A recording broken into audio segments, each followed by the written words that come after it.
Surely, at this point, you've seen Imperial Yeast's amazing selection of high-quality brewing yeasts over at imperialyeast.com, but you might not be as familiar with Imperial Yeast's special order yeast bank. In addition to their tried-and-true core strain selection, Imperial Yeast has a number of ale or lager strains, Brettanomyces, Kveik, and other yeasts available for special order. If you're looking to match a yeast strain currently in production, or just looking for something new to play with in the brew house, reach out to Imperial Yeast customer service to see what they may have in store. Special order strains are subject to a 10-liter order minimum and require a 2 to 3 week propagation time, but they might just be what you're looking for your next brew. You can get more information about Imperial Yeast's special order strains by calling 503-477-5826 or emailing customerservice@imperialyeast.com. Welcome to the Brew Lab.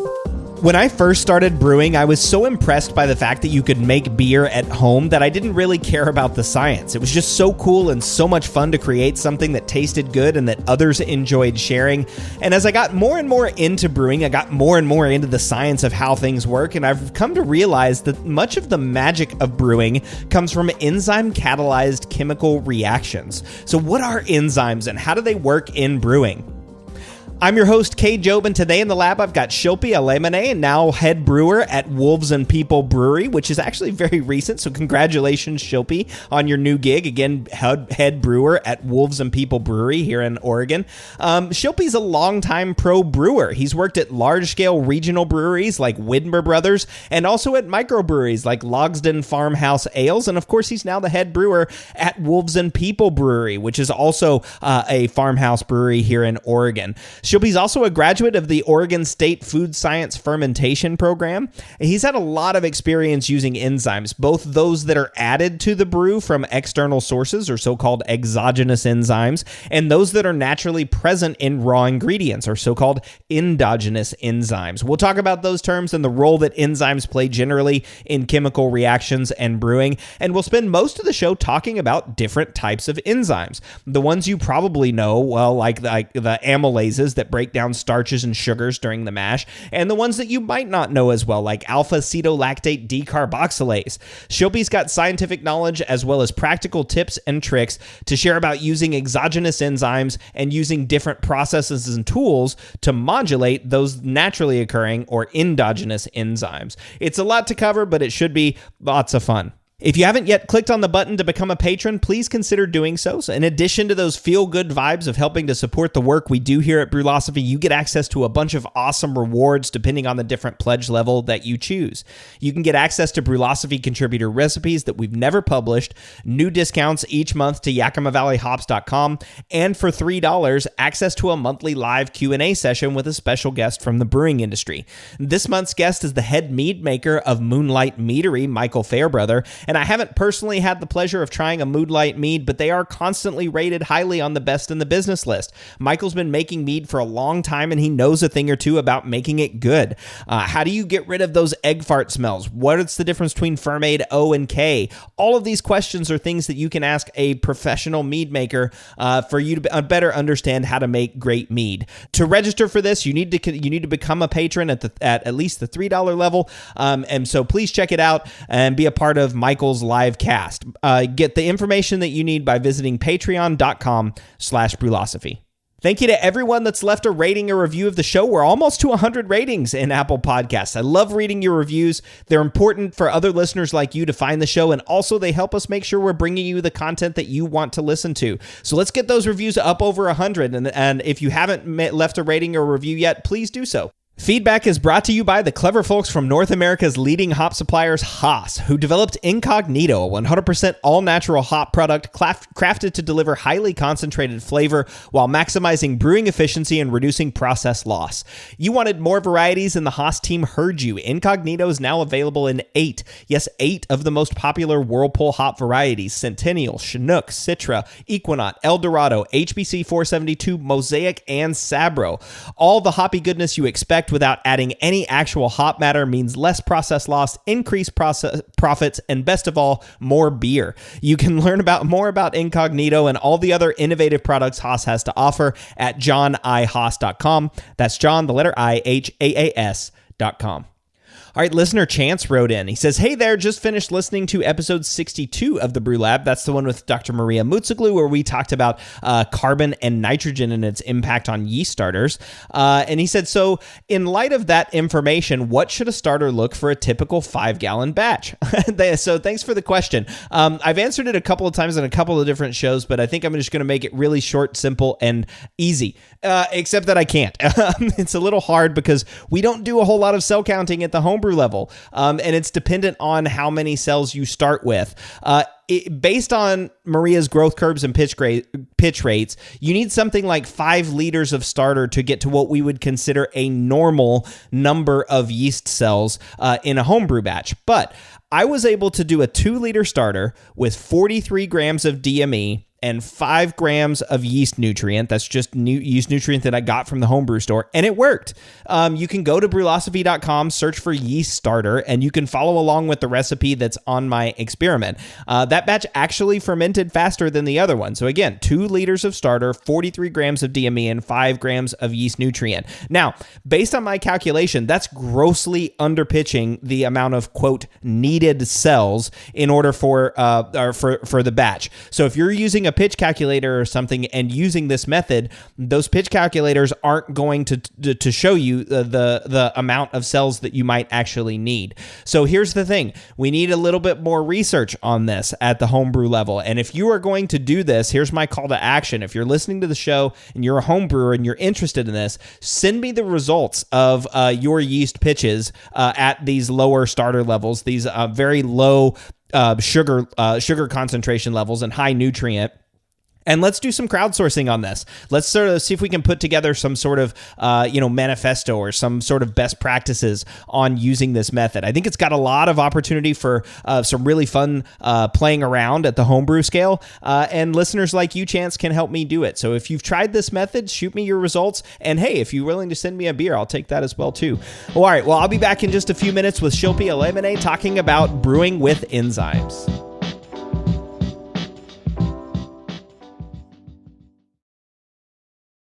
One of the biggest improvements to my brewing practices was the upgrade to stainless steel, and Delta Brewing Systems offers some of the lowest prices on high-quality stainless gear, like the Firm Tank, which holds 8 gallons or 30 liters of wort, comes with a domed lid to reduce the chances of a messy blow-off, and it can hold up to 4 psi of pressure. Delta Brewing Systems also has their own line of brew kettles, as well as one of the lowest-priced all-in-one electric brew systems out there, and their prices are remarkably affordable. If you're in the market for legit stainless gear that won't break the bank, you've got to check out deltabrewingsystems.com.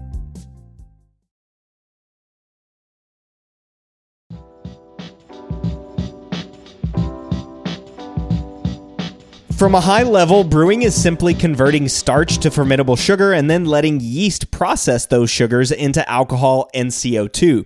But when you peek under the hood, as we often do on this show, you start to see that there's a lot of enzyme-assisted processes that are required for those things to happen. Some enzymes exist in the raw ingredients, but you can also add enzymes at different points to achieve different process goals, like unsticking a stuck sparge.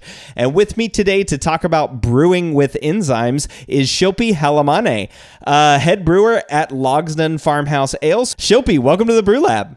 Thanks, Cade. Thanks for having me. So you are head brewer at Logsdon, but you've actually got a long career in brewing, which we'll get to in a minute. But have you used enzymes when brewing? Absolutely, yeah. Every brewer has used enzymes, whether they know it or not. Yeah. Exactly. That's a very, very good point. Right? Every brewer has. But you've also used exogenous enzymes as well, right? That's right. Yeah, I've worked in breweries, where we started with Logsdon. When I started, we were in a little 10-barrel brewery in a barn. And so from that level all the way up to my job before that, which was like running a 250-barrel brew house, in a team. There's a lot to do there. That was at Widmer Brothers, and we're using all sorts of enzymes over there. So yeah. There's all levels. that you can get into. Right, all levels, and that's what we're going to talk about today is those enzymes, and I'm excited about it. And that's such a good quote, and I hope people take that to heart too. That enzymes, that everyone uses enzymes, they may just not know it or not understand exactly what's going on. Why don't you tell us a little bit about yourself then? So I mentioned that you're the head brewer at Logsdon Farmhouse Ales. Also, fun fact, you studied fermentation science at Oregon State University, which is where I'm at. But how did you get into brewing? I got into home brewing by home brewing, like most people probably. And my 2-sentence answer is I turned 21 in Philadelphia. And if you've ever spent some time there, I'll say that I spent too much of my money at Monk's Cafe and I became a beer geek. And when I moved out of the city, I started home brewing to kind of fill the void of not being able to hop on a subway and be at a sweet ass beer bar in a couple minutes. So I started homebrewing with that in mind, and I was really into the Belgian tradition. So that's kind of what led me down this path. Oh, nice. Okay, so that's how you got started. And then again, you went to Oregon State University, studied firm science, and actually got to work with Pat Hayes, I think, right? Yeah, Pat's great. Oh, yeah, he's hilarious. I had him on the show before, too. I think it was episode 36 or 37. Oh, nice. Yeah, just chatting about barley, which was like, I mean, he's got... It may not seem like an enthusiastic topic, but he's got enough enthusiasm for the other half for whoever else he's talking to about it. Yeah, exactly, for sure. But yeah, when I worked for him, that was in college. So I worked briefly, just for a couple of terms, I think, on this malting project. And some engineering students had built a malter, like an all-in-one malter that would do the steep and the germination and the kilning all in one. And so I was one of the students that worked on that project. Oh, wow. That's a lot of fun. And then after Oregon State, you went, where'd you go from there? So it was Oregon State. I graduated in 2013, and I had done a summer at Yards Brewing in Philadelphia in the lab, and I had done a wine harvest in Prosser, Washington at the Hogue Cellars. And so I got kind of headhunted right when I graduated by Widmer Brothers. So I went straight to Portland and brewed at Widmer Brothers for a little under 3 years, and then straight out to Hood River. Yeah. Wow. Yeah. To Logsdon. Yeah. That was in 2015. So it's been a while now. Oh yeah. Yeah. That was 2015 that you moved out to Hood River. Yeah. Yeah. Wow. Yeah. Okay. So you've been at Logsdon for almost 7 years. Mm-hmm. Oh, wow. All right. Well, congratulations. Cool. So this is pretty cool too, because like it's not very often. Well, I mean, I don't know. Brewers do have a wide range of experience, but it's not very often that I get to talk to somebody that's worked at a brewery at the level of Widmer, and also a brewery the size of Logsdon, right? Which is 10 barrel. Yeah, my career is backwards. Not necessarily backwards, not at all. I mean, I think you see a lot of people doing that as working at the big companies and then opening up their own shop, which is much smaller, or working for somebody else, or becoming a head brewer someplace where you've got control over everything, not necessarily working on a team. So I think that's a really cool deal, but it gives you a wide breadth of experience, and especially as we talk about enzymes, it gives you the opportunity to talk about both big scale and small scale enzymes. And so I guess we should start at the top. Like, I don't know. Should we start? Okay, I've used this term exogenous before, right? And there's another term that goes with it, endogenous. What are we talking about when we talk about endogenous versus exogenous enzymes? Sure. So I'll back up a little bit more, and like for those that truly we're talking completely foreign language. Enzymes are proteins, and they have a particular shape with a particular function, and they act to transform another object or substrate or compound. And there's usually an active site that has a particular shape, and that shape can be affected by temperature and pH and many factors. But basically, they're just proteins. And we're going to use the suffix ase a lot when we talk about these enzymes, ASE, and that's used for all enzymes, whether it's like a carbohydrase, which is like something that acts on carbohydrates, or a peptidase, which acts on peptides, or protease, another type, beta-glucanase, etc. Alcohol dehydrogenase. There's tons of these enzymes in the world, and they all come from natural sources like microbes, yeast, bacteria, fungus.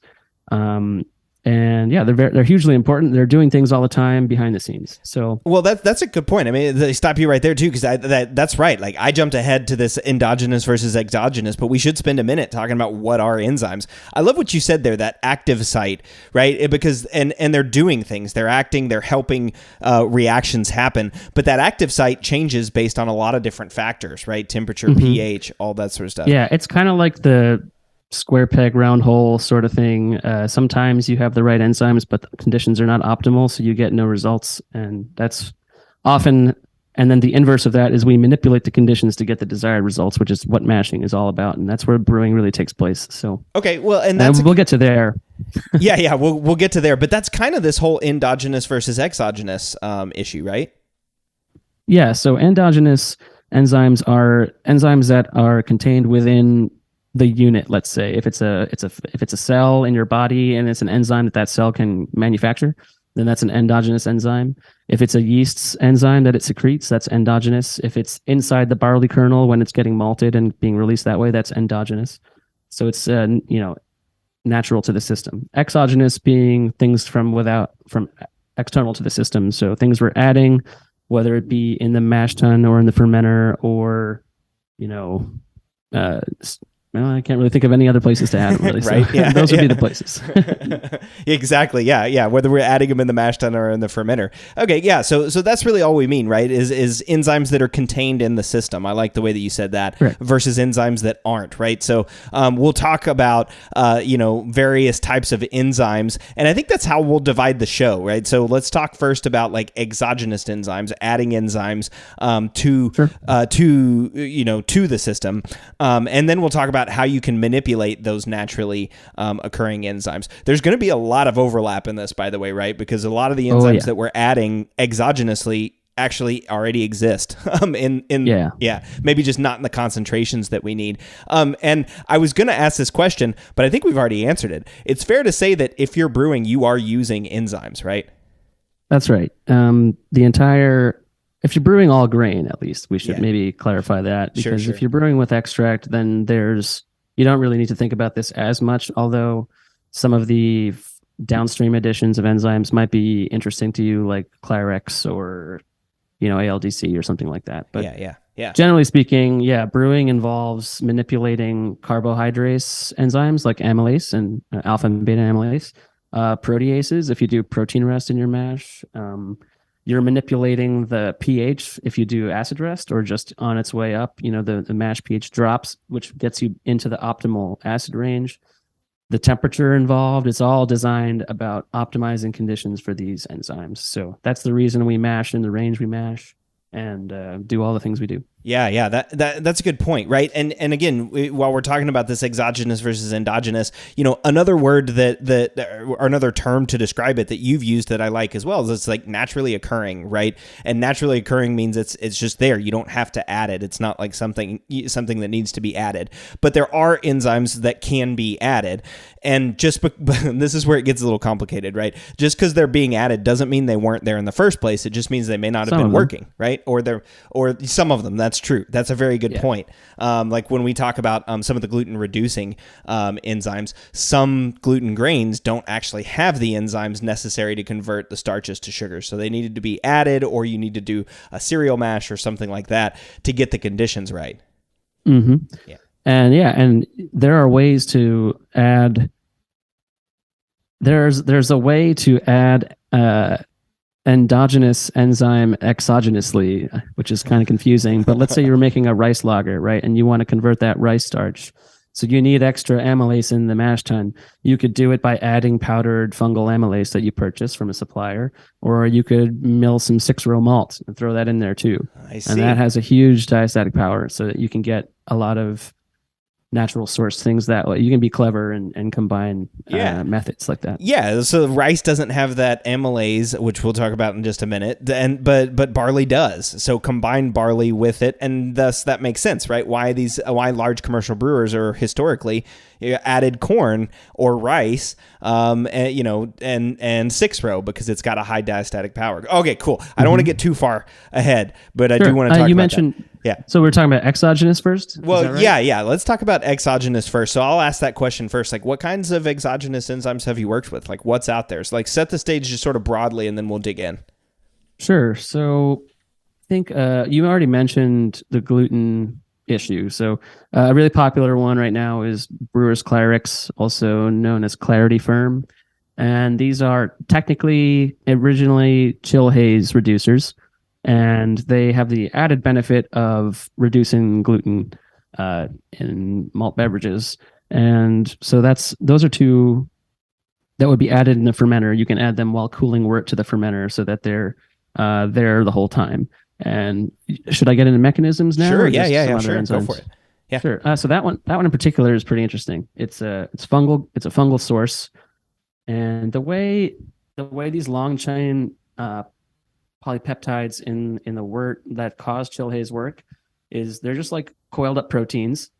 They're just coiled up proteins, and there are certain amino acids that have charge, and that charge makes them more likely to clump up together when conditions are right. And so what happens is you get these proline amino acid ends on the long chain protein. The proline ends kind of clump up together. And then eventually over time in the fermenter, you're lagering the beer. It causes a haze. And so the way that the Clarity Firm affects that is it's an endoprotease. And endoprotease means it's acting like within the protein strand, I think. Okay. It cuts off the prolines. So there's no more prolines. And now those sticky, for lack of a better word, I'm trying to make this layman's term. Those little sticky proline ends don't exist anymore, so they can't clump up, so you don't get the chill haze.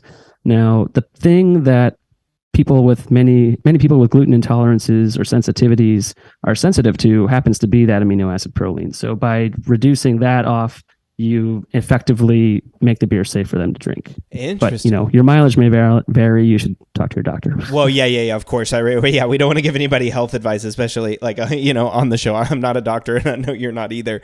And I know there are some issues about that too, right? There's some questions about whether it actually reduces it to safe consuming levels. Well, one nice thing is the reason you want to add it in the beginning of fermentation is not just so that you have the longest contact time with the wort, and then the action of fermentation will mix it all up, especially.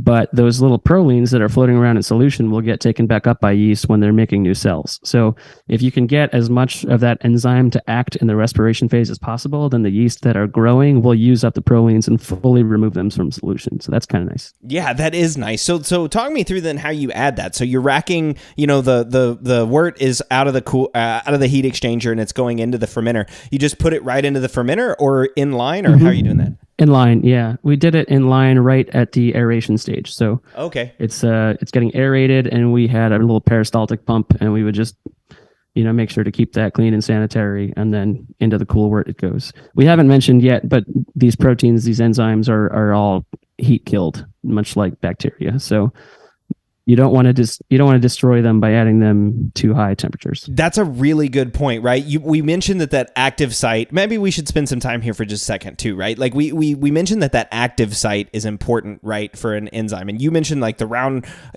hole square peg or something like that, and that makes a lot of sense, right? That active site changes its shape, its geometry, its location, any of those things, depending on whatever conditions are in the wort. And once you get way outside the bounds, you can totally destroy the enzyme itself, right? Yeah, we say denature, which is a catch-all term for all of the different ways that you can change the shape in a way that ruins the action. So it doesn't work for you. And I don't know, like we could probably think of an analog. But I think that's pretty self-explanatory. People are it makes sense, right? That's why we have to mash at a lower temperature than we boil, right? Because we can't mash at that temperature. Those enzymes. Although I have heard of some new products. Like I was taking a look at the BSG website in preparation for this, just to see what all they sell on their enzyme page, and I thought I saw a high temp enzyme in here that might be high temp base. Oh, And it obviously that's like a made up name, trade well, name. sure. So they're not going to tell you what it's made of necessarily, but it's used in the brewing industry for effective liquefaction of starch grist and grist containing up to 100% unmalted cereal. Also used during wort boiling in beer production for elimination of starch positive worts and to try to prevent alpha glucan hazes. So this is a high temperature stable enzyme that you can add to your boil, apparently. Right. Well, Never heard of it. Or add to your cereal cooker kind of too, right? Like, I think that's what they're steam. Yeah, like 100% unmalted adjunct. That's crazy. Yeah, it's pretty interesting. So Yeah. I'm gonna look into that later. We're not gonna get into that one. Right. Well, yeah, exactly. No experience with that one, but that's cool to see that it's on the market. You did make a really interesting comment there, right? You called it high temp A's, right? And you said that's obviously a made up name. It doesn't tell us what it acts on. It doesn't, but it does tell you that it's an enzyme product, and a lot of them are just trade names with an ASE slapped on the end. Yeah, exactly. That ASE is actually a technical term too, right? Like scientifically, we would refer to those enzymes as ASE as well. And so this is a point I wanted to ask you too, is like naming convention of enzymes actually gives us a lot of information about the enzyme and what it does, right?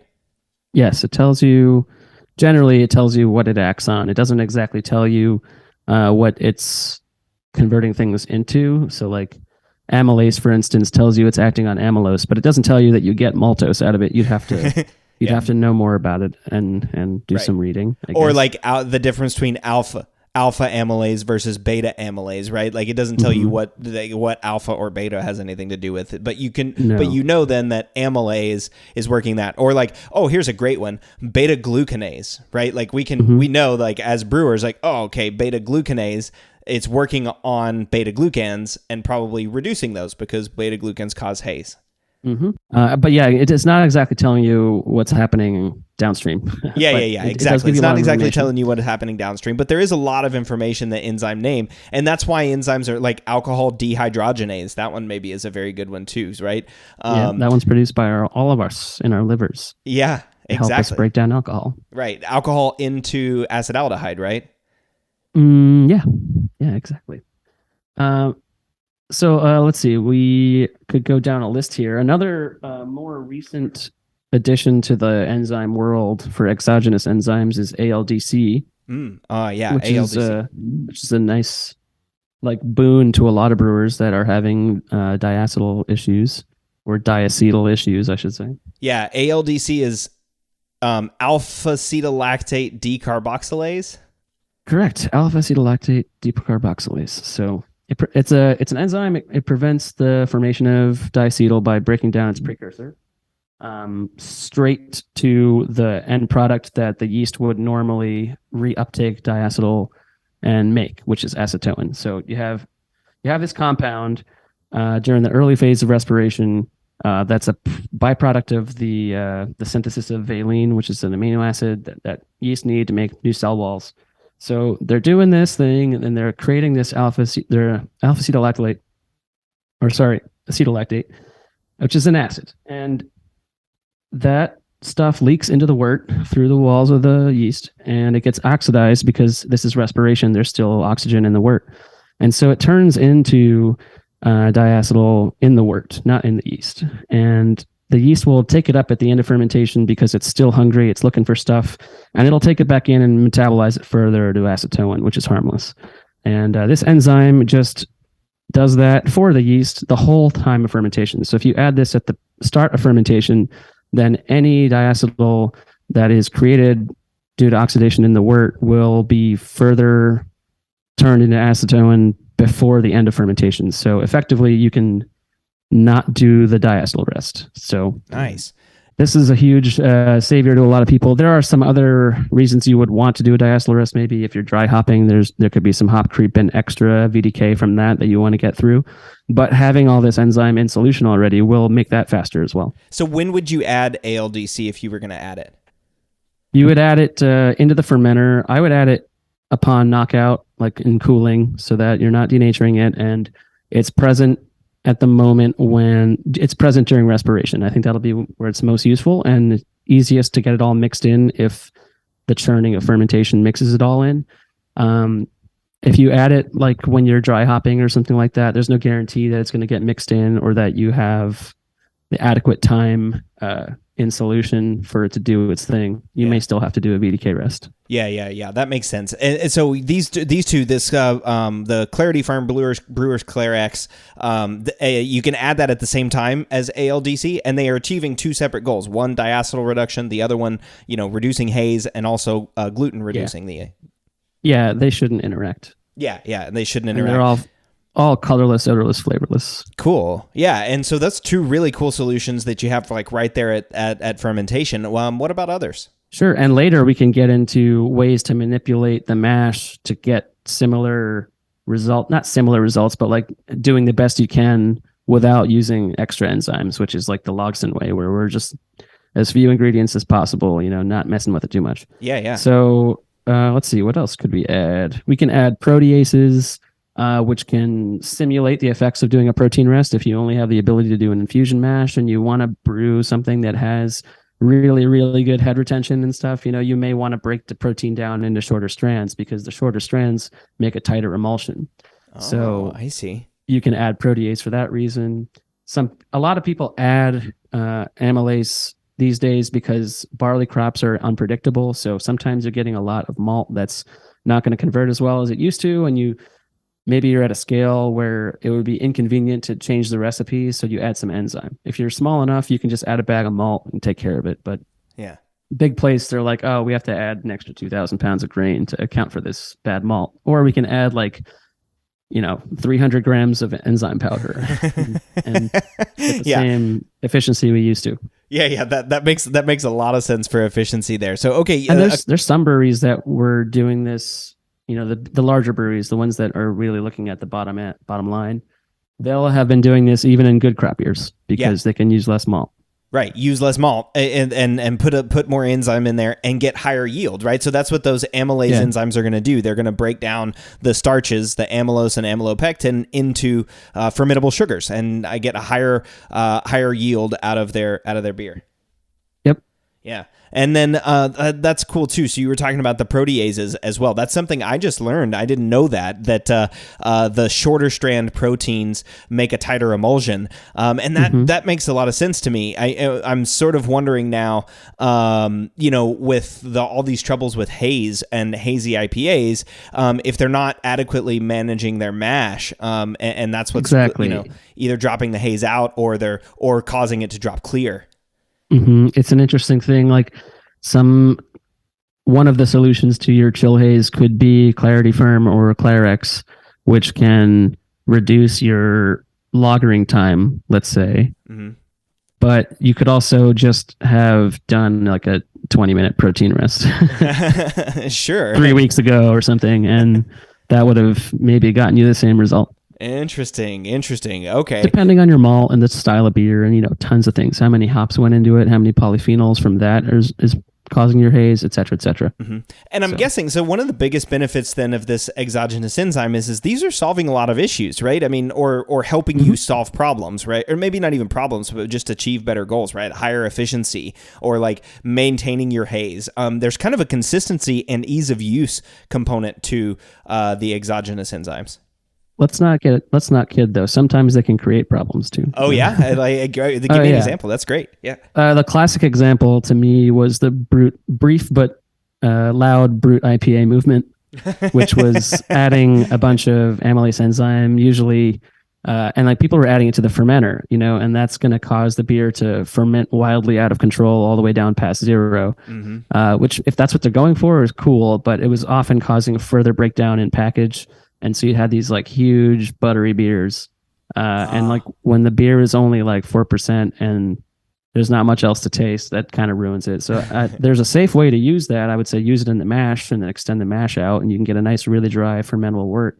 And then you kill everything in the boil, and then you go to the tank. And then go into the tank. Yeah, not adding it in the fermenter. Or brew high gravity. Like brewing high gravity is a really easy way to make really high body, low alcohol beers. So you mash high, you run off a little bit of wort, you add water, you boil that, you go to kettle. Now you're made up a wort of a lower portion of malt.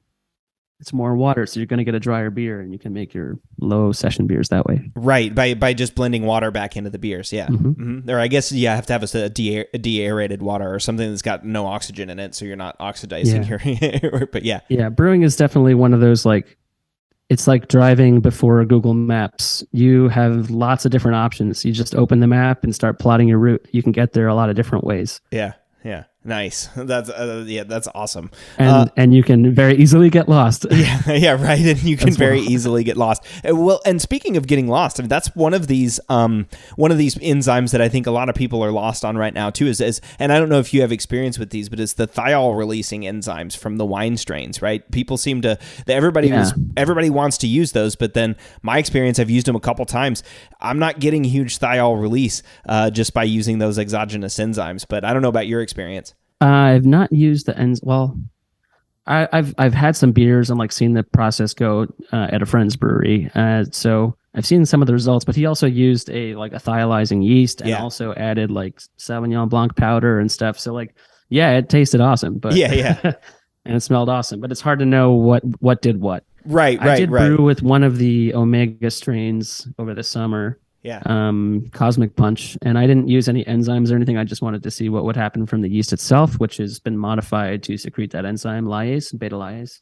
And it was awesome. I have to say, it was pretty cool how like firmly locked into the wort the aromas I got from fermentation were, aside from dry hopping. Oh, nice. Because the dry hopping aromas kind of go away a little bit, after a few weeks, but then cracking the beer, I was still getting the tropical fruit notes that I think I was getting from the fermentation that was not related to dry hopping. So interesting.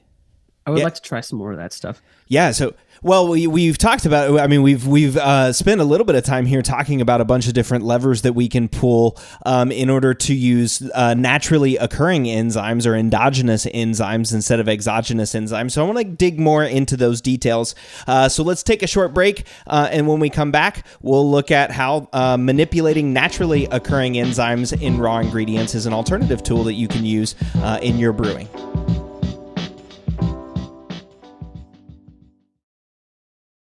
We all know that designing recipes is really fun, and doing it well is so much easier with good software. We at Brewlosophy recently made the switch to Brewfather, and honestly, y'all, we could not be happier. Brewfather utilizes the latest technology to bring you the most robust cloud-based recipe design software that can be accessed anywhere, on your phone, tablet, desktop, and even offline. It also works seamlessly with numerous third-party devices to make it easier to monitor every step of your brew. I know change can be difficult, but trust me when I say you need to go to brewfather.app today to try it out for yourself. That's brewfather.app. The new Brewbuilt X2 Unitank conical fermenter is here, and it's ready to take your brewing game to the next level. With the best interior finish, welded and polished ferrules, clear bottom chamber, pressurizable with body connect fittings, etc., Brewbuilt has managed to bring commercial-level features into the homebrewing world at an unbeatable price. Now available with a professional-grade glycol jacket, giving you a more sanitary environment and much greater cooling efficiency, say goodbye to clunky immersion coils with the game-changing jacketed X2. Visit morebeer.com to learn more.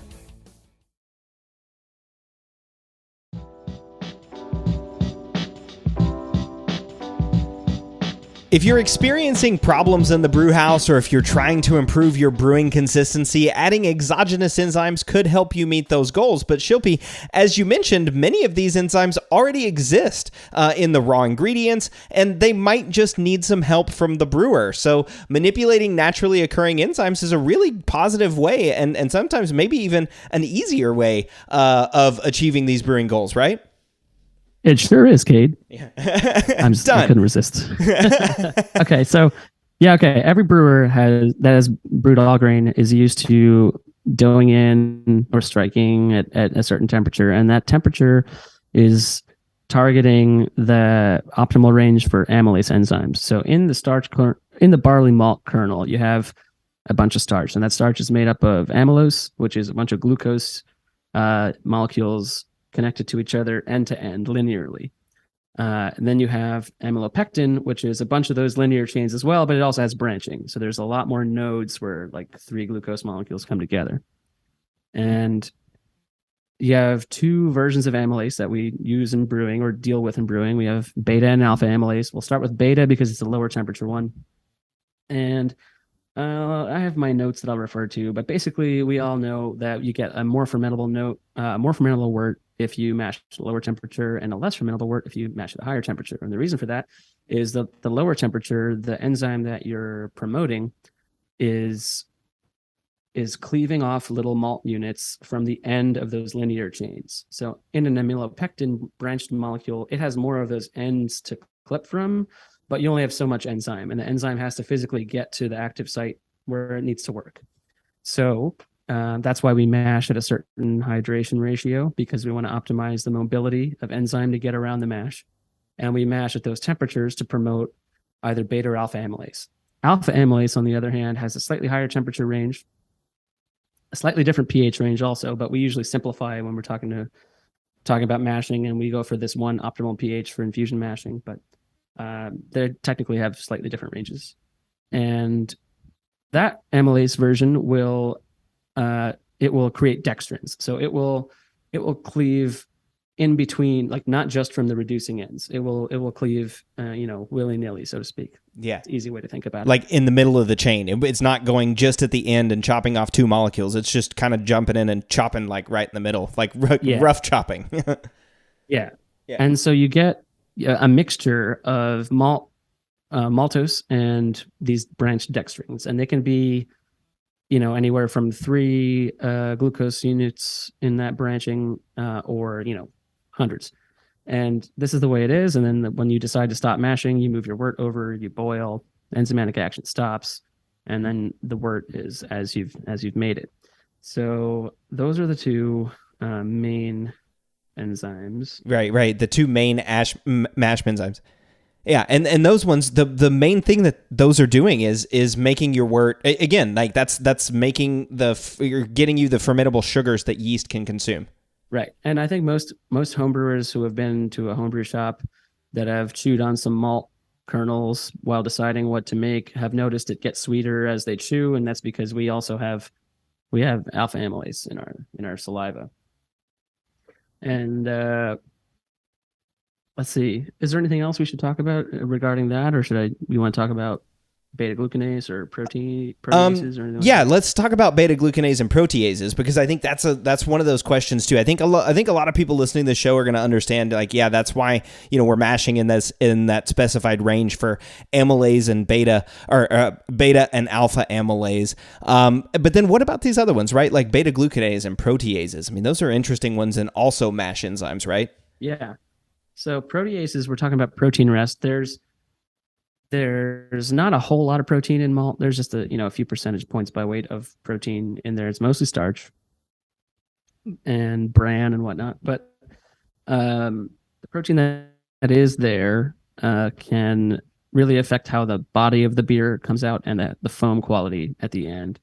And I'm far from an expert on this topic, by the way. But, all good. If you would like to promote a better body or a different body, maybe like if we can give one thing to take away for homebrewers, it's like, don't be afraid to just try something. And if you want to take a recipe really well that you do at an infusion mash, and you've always thought to yourself, maybe the head could be better on this, maybe try, if you have the ability to step mash, try a protein rest next time and see how it goes. And I think you may end up adding it to your process for certain beers, like lager beers benefit from protein rests.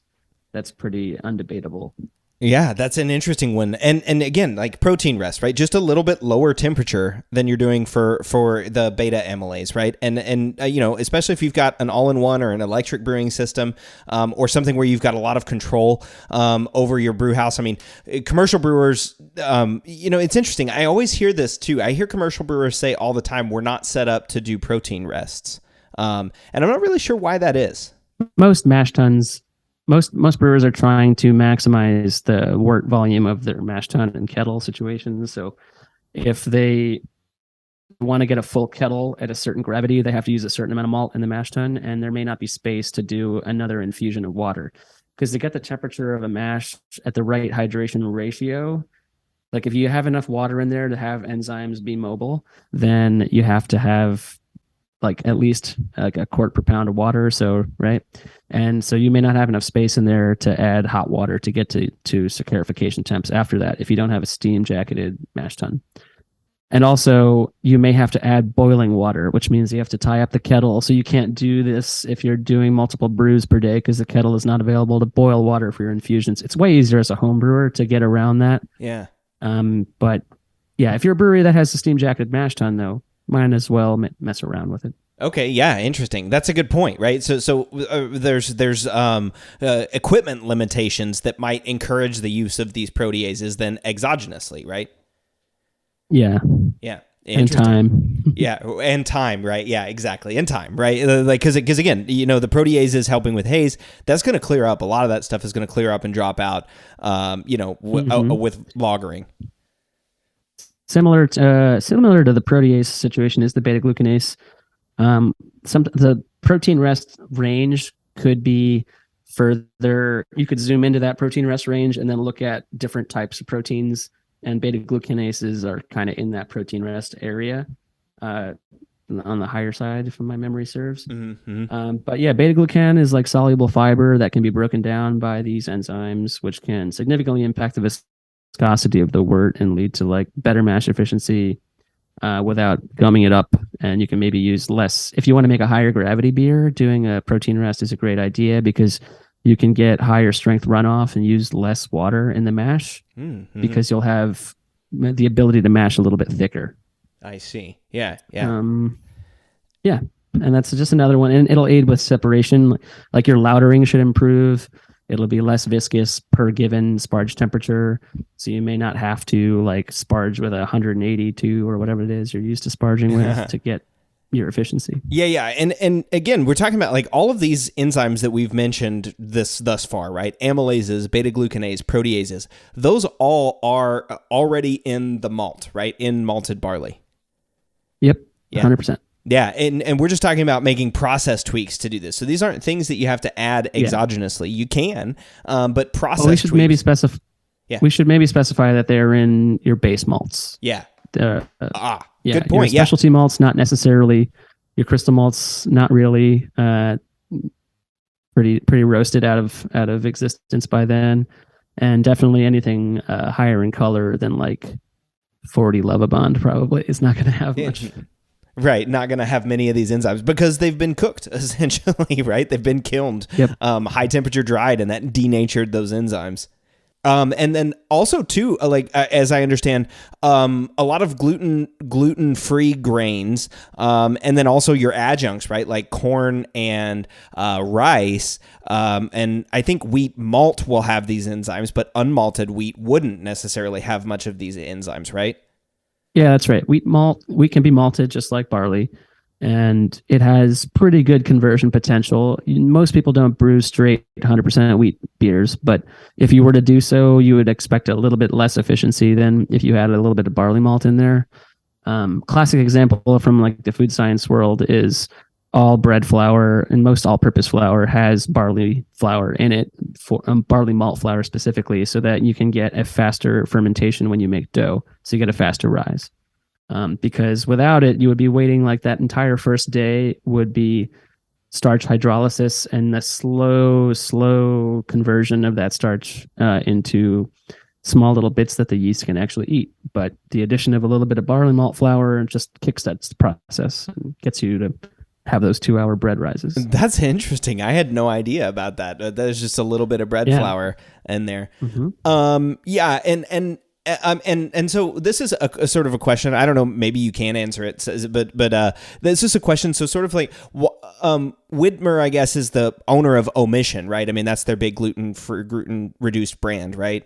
Yeah, that's right. And that's mainly, Brewer's Claire X based. Are they using barley in that Omission beer, or do you know? Yeah, they're classically brewed beers. Claire X is handling. I don't know how much I should like. I don't think there's anything nefarious going on there. They're just beers. They've been treated with Claire X. The main thing about the process on that is the cleaning that happens. So there's a thorough CIP of every surface before those products are brewed and made, and that they go into tanks that have been treated specifically for making those products. I see. Things Yeah. like that. So like Yeah. the non-cross contamination. So what we would do is if we were going to start brewing omission beer, we would probably start brewing it in the beginning of the week, just after everything's been freshly cleaned. And then, after we brew those worts to those tanks, then we start brewing the rest of the beers, and things can get normal on that. And then for packaging's sake, fresh CIP on the bottling line, fresh CIP on the kegging line. Send that beer isolated. Don't do anything else. Like, make sure that's good. And then their quality testing happens constantly. They used to send it out, and they still send it out, but now I think they do in-house and send it out. And if you have a bottle, this sounds like an ad, but I know if you have a bottle you can look up the lab data for the batch you have. Oh, interesting. That's fun. To make sure there's nothing in there. Yeah, I had no idea. It's interesting. Yeah, I've done a couple of episodes on gluten-free brewing, and I know JP Beerley, which is at McMinnville, Beerley Brewing in McMinnville. It's an entirely gluten-free. I met that guy once. Cool beer. Yeah, it's great beer. Yeah, he came on the show and he was talking about how he uses enzymes a lot in his brewing, and it's totally because like sense. Spelt and or is it spelt? Oh my gosh, I'm totally sorghum? blanking. Sorghum. There you go. Yeah, sorghum is one of those. Sorghum is notoriously hard to get any sugar out of. So yeah, you need all the help you can get. Yeah, and it just apparently doesn't have any of the enzymes in it that you need. So it's been really cool to see how he uses enzymes, how he uses this tool in order to make great beer, right? From totally gluten-free ingredients, not using barley, of course. And I have also done an episode too, where we talked about, how even brewers Clarex, you have to be incredibly careful if you're serving that to somebody with celiacs or with gluten intolerance. You've got to be careful because it may still not be below levels that would be harmful to them. So that's again, something that bears repeating and needs to be said anytime we're talking about gluten-reduced enzymes. It is gluten-reducing. It is not gluten-eliminating. Ultimately, it's the responsibility of the person who's sensitive to figure out what works for them and make their own decisions. Well, right. And to some extent, the brewer as well to say like, hey, this has barley in it. So make a choice. Easiest thing to do if you're gluten intolerant is to just enjoy wine and cider. Sure. Or Beerley Brewing as well. And there's there's a couple of great breweries outside of Portland too that are also doing gluten reduced. We talked a little bit about fermentation enzymes earlier, and I think this is a really cool piece of it too. Like one of the ones that we talked about was adding ALDC right at the beginning of the fermentation. And that's that alpha acetolactate decarboxylase for diacetyl reduction. But you don't have to just add that enzyme, right? There's other ways to encourage diacetyl reduction. Well, yeah, pitching the right amount of yeast is first and foremost probably the most important thing you can do, and not pitching old yeast that will struggle with finishing out the ferments, but also keeping your wort fermentable. At least in the styles of beer I brew, I don't have so many issues with the VDK because I'm using a lot of low mash temps and I'm using a lot of highly attenuative yeasts, so it's less of a problem in my world. But if you're using, let's say you're an English ale brewer or something like that, right? You can probably help yourself out by maybe altering the malt choice to get your body, and then mashing a little bit lower in temperature, and then making your wort a little bit more fermentable, and then maybe pitch a little additional yeast, and you might be able to shave a day or two off of your VDK rest or something like that. But it's still a good practice. I'm still going to VDK rest all of my beer. Yeah. I think most people are. And too, like raising the temperature a little bit towards the end of fermentation is another good practice, right? Right. That's typical. And don't wait too long to do it. Like you can, after respiration, the bulk of the flavors of the wort or the beer are kind of fairly solidified, and you can raise the temperature, after on day 3 of fermentation, you can start bumping it up. And like, especially a lot of people don't realize they can do this on their lager beer. And if you're homebrewing lager beer and you don't have temp control, this is the way to do it. Start cold, get a clean respiration flavor. And then a couple days later, start bumping it up, and you can raise it up into the high 50s, no issues. at that point, and then you'll really encourage the end of fermentation to be clean. Right. Yeah. I mean, we've done a bunch of experiments here at Brewlosophy on that, the warm fermented lager for home brewers, especially. And that's always been my experience. So that's how I ferment when I'm doing home brews. I always do that same thing. I'll start a little bit cold, usually like 50 or 55 Fahrenheit. And then I'll just oftentimes let it either rip, like, free rise up to, I don't know, 60 or 65 or something. But certainly after like 3 or 4 days, I'm going to raise it. Although I will say with certain yeast strains, it's more noticeable. Some of those fermentation characters seem to stick around a little bit longer. Yeah, for sure. Yeah. And I've fallen prey to like not doing, sometimes I'm thinking like, oh, I'm having such a clean, I'm tasting the beer rather. And I'm like day 4 of a lager and it's tasting so good that I don't want to mess with it. And then I wait too long. I wait 2 more days and now it's at like 6 Plato.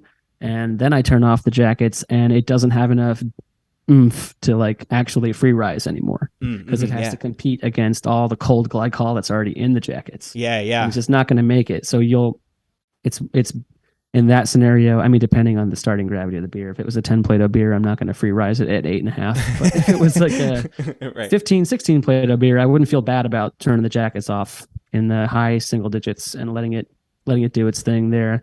It'll actually have the momentum to free rise that way. With Saisons, that is not an issue. Sometimes the free rise on Saison can break your glycol controller. So. That's an interesting one. I'm glad I'd never experienced that. It's awesome. Yeah, I'm sure it's awesome in a very not fun way. But the other, well, I don't know. I mean, some of those fermentation characters from Saisons are really great, right? And I mean, there's a lot of people out there that say just let them rip and go. Don't even try. Yeah. Well, to a point, like the yeast can kill themselves by heating themselves up too much. But that's true. That's not good for anybody. Yeah, you do get some real stressed out flavors when you start getting into the 90s, depending on the strain, obviously. Some strains, if you love the way it tastes at 60, you may not love the way it tastes at 90, but you may love the way it tastes at 90 and not the way it tastes at 60. Like there's one Saison strain we use all the time that I way prefer in the high 80s than like 75. Yeah, I mean, there's a new imperial yeast strain called Capri, and when I was talking with Matt Winans about it, it's a hybrid strain with a Kveik yeast and juice, or the London 3, and he's saying the name of it's I-22, and internally they joke that you've got to get above 22 Celsius with it. You got to go above 22. So nice. Yeah. So okay, the other enzyme that we talked about adding to the fermenter, not for gluten reduction, but in this case for haze or clarification, is ClairX. But of course, there are other ways to make your beer clear, right? Sure. I mean, we're probably going to skip filtration, right? Yeah, we can. Yeah, right. Because that one's obvious. Filtration, centrifugation, plain old time. All of those are options. But yeah, you can do things like the protein rest, beta glucanase rest that we talked about. You can just have better lautering practices, honestly, or whirlpool an extra 2-3 minutes sometimes.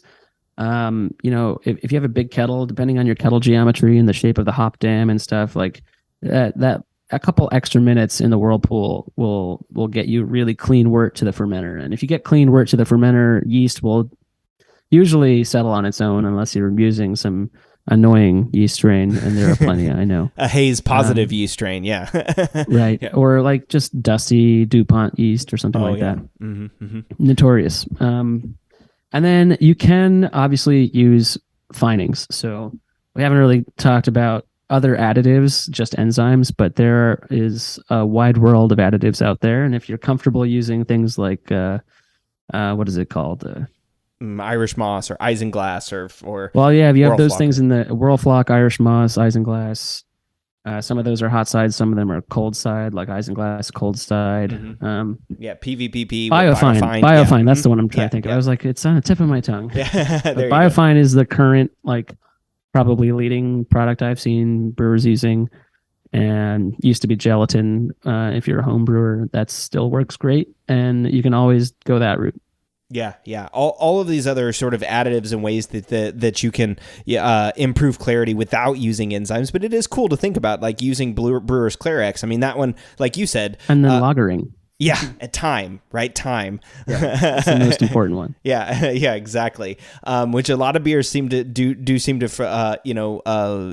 better with a little bit of time. But I don't know, I'm so darn impatient. That's my problem. I know, and this is a question that is like so many people like. This has been a 1 hour podcast about how to get around just being patient. Pretty much, It is. Like I used to get this question like at NHC and stuff. It was mostly people trying to like skip the VDK rest, and like all you had to do was nothing. You do nothing. Right. Just do nothing. Just wait. Yeah, it'll be better next week. Just wait until next week. Exactly. That's funny. Okay, so we've talked then. This is kind of a good segue. Then we've talked then about like ways to manipulate the naturally occurring enzymes in the system or adding enzymes. Do you have any general thoughts on which one is better? Is one better than the other? No, there's no better. There's like. It depends on what you need from your ingredients, and if you have the luxury to do it the way that makes you happiest, do that. If you're uncomfortable with additives, then brew classic beers and know that you may have to spend an extra half hour in the mash sometimes if you want to get the result you want, or just keep brewing pale ales at 150 and call it a day. That's fine too. Yeah. But if you want to try to see what's out there, they now sell like homebrew size doses of Clarity Firm. If you have a gram scale with 0.1 gram precision, you can probably measure out amylase to the precision you need. Or if you want to just like add these things to your kitchen, like I keep powdered amylase in my kitchen, and when I make certain doughs like bagels or something, I'm going to add a pinch of that in there. Oh, nice. And that's going to get me better conversion time. It's going to get me more Maillard reaction in the oven, like little sugar caramelization, so better browning, things like that. There's a lot of ways you can add these to your repertoire, to your toolbox. Right. And even too with commercial brewers, right? There's a lot of different opportunities here for you to try to play around and see if you improve, if you like what you find, right? Consistency is a huge deal for commercial brewers. Consistently good product. Home brewers, if you don't like the batch, you can just dump it because it's only 5 gallons or 20 liters. Yeah, exactly. And this stuff is pretty inexpensive. Like you use so little. Like I would say refer to the packaging for the dosing details, but something like 2 grams a barrel I think is what you use for ALDC. Yeah, which is nuts. Like that's nothing. So that's like give it a shot. That's very little. I actually have one funny story about enzymes. So one of the brewers that I worked with at the brewery that I worked at in Austin accidentally added amyloglucosidase to a beer instead of ALDC, instead of oops. And it's totally like the same amount, right? It was like 50 mils in a 30 barrel batch, but they're totally different enzymes, right? So he was trying to do diacetyl reduction, but ended up just making a really, really, really fermentable beer. Yeah. So read things carefully. Read things carefully and make sure you use the right enzyme. I mean, enzymes are cool. They do a lot. I mean, and it's fun to hear, a perspective of a commercial brewer and somebody that's got a lot of experience using both exogenous enzymes, but also enzymes that are naturally occurring. So, Shilpi, if you want brewers to take away just one thing from today's episode, what would it be? Don't be afraid to try something new, but also it's not a magic bullet. It's not going to make your beer better if you don't have like well-reasoned intentions for using the enzymes and restraint and control and the manner in which you use them. So do some reading and give something a shot. If you want to try a really simple experiment, for instance, so you can do a little like kitchen stove mash in a cooler, 5 pounds of your base malt that you always use, one with enzymes, one without, and maybe do a little forced fermentation in a flask or something, and then take a gravity and see how that goes. Give it a taste if you really want the low investment. But relax, don't worry, have a home brew in the end. So just, exactly. For sure. Well, I love it. Thank you for that. So don't be afraid to try new things. Don't be afraid to try out these enzymes in your brewing. Well, Shilpi, thank you so much for joining me in the Brew Lab and talking about enzymes. Yeah, no problem. If you want me to ramble about anything else, I'm forgetting this stuff eventually, so it's in my head right now. Right? Oh, though I will definitely have you back for sure. And so again, thank you for being here. And of course, next week, Jordan and I will be back applying the science of this episode to how you can brew with enzymes. The Brew Lab is a production of Brewlosophy, where they who drink beer think beer. Don't forget to visit brewlosophy.com to read about our weekly experiments and other brewing adventures, and listen to us talk about it on our other show, the Brewlosophy Podcast. Thanks to all of our sponsors and patrons that help make this show possible. If you'd like to receive a reward for helping us do what we do, visit patreon.com/brewlosophy to see how you can do just that. Thanks so much for listening. We'll be back in the Brew Lab with another guest next week. Until then, think beer.